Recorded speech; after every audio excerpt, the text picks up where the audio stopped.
If you want to know what to do when there's constant staff turnover in ICU, when you have a loved one critically ill, stay tuned. I've got news for you. I have an email from a subscriber who says, "Hi, Patrick. We have constant turnover of staff in ICU. New doctors, new nurses every couple of days. I would have expected the same doctors and nurses would stay with my mom since her arrival in ICU, with an alternate covering the days off. So primary doctor and then one alternate, but we are on doctor number 3 now after only 9 days in ICU, and there's a different nurse every day. What should we be doing?" My name is Patrick Hutzel from intensivecarehotline.com, and this is another quick tip for families in intensive care. So here's the reality of what's happening in ICU. There is usually a huge turnaround of staff, whether it's doctors, nurses, whether it's allied health, such as physiotherapists or physical therapists, doesn't really matter who it is. There's a huge staff turnover for a number of reasons that I have insights into because I've worked in the industry for 25 years. But I'm not going into the depth of why that is in this video because it would take up too much time. But the bottom line is there is a lot of staff turnover in big ICUs. So my advice is you need to stay focused on what you can control and not what you can't control. Now, whilst there are sometimes very legitimate reasons for you to, have a doctor or a nurse not to look after your family member and not have them on your team, and you can make a complaint, the reality is that will only get you so far. And, the hospitals will try and protect those people regardless, unless it's something completely unconscionable that they're doing. They will try and protect their staff. So what to do and what do you need to focus on that you actually can control, so you're not getting sidetracked by the things that you can't control. One important aspect of taking control of the situation here is that you get access to the medical records. So you're not relying on doctors and nurses giving you updates. Get access to the medical records. That's number one. Because then you can actually have a look at what's happening online. You're not waiting for a random doctor or a random nurse to give you an update. You can look it up yourself. That's number one.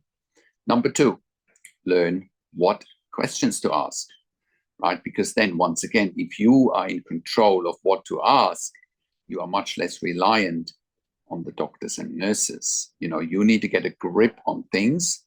When someone is critically ill in intensive care, as you've probably seen by now, there are dozens of things happening simultaneously, right? And unless you have a good understanding, of what is exactly happening, you have no idea what's happening. And the other thing that is important to know, intensive care teams will only tell you half of the story, if that, right? They assume you don't understand. Well, they assume they're the only ones who understand what's going on, which is not the case, of course. You do understand as long as you ask the right questions, right? So get access to the medical records. I will post a link in the written version of this video. There's a video that I've made a couple of years ago, what questions to ask when you have a loved one critically ill in intensive care. And of course, we can review medical records for you as part of our consulting and advocacy service. You can just reach out to us here at intensivecarehotline.com. But focus on what you can control, not focus on what you can't control. As long as you get more or less a crash course on intensive care, you will actually stay in control of what's happening. Most families in intensive care that actually do make informed decisions, have peace of mind, control, power, and influence, they take responsibility, they ask all the right questions, and they get professional help, which is what we do here at intensivecarehotline.com with our consulting and advocacy. And I'll give you another example. Sometimes when I talk to clients, sometimes, I ask them what ventilation settings is your family member on, because that is one very important aspect of, consulting. We need to find out what ventilation settings is a client or a patient on, and then we can advise from them. They say, oh, they are on PEEP of 5, right? That's 1 out of 10 numbers on a ventilator, right? And we need to look at every number in order to advise you correctly. Once again, the biggest challenge for families in intensive care is simply that they don't know what they don't know. They don't know what to look for. They don't know what questions to ask. They don't know their rights. They don't know how to manage doctors and nurses in intensive care. Instead of you worrying about how they manage you in terms of high staff turnover, you take charge, you take control, you get access to the medical records, you get professional help, and everything else will take care of itself. I have worked in critical care nursing for 25 years in 3 different countries, where I worked as a nurse manager for over 5 years in intensive care, and I've been consulting and advocating for families in intensive care since 2013 here at intensivecare-hotline.com. And I can very confidently say that we have saved many lives for our clients in intensive care. And you can verify that at our testimonial section at intensivecare-hotline.com, and you can verify it on our intensivecare-hotline.com podcast section, where we've done client interviews. And we have helped hundreds and hundreds of members and clients over the years to save their loved ones' lives or improve their loved ones' situation in intensive care. That's one of the many reasons why I do one-on-one consulting and advocacy over the phone, Zoom, Skype, WhatsApp, whichever medium works best for you.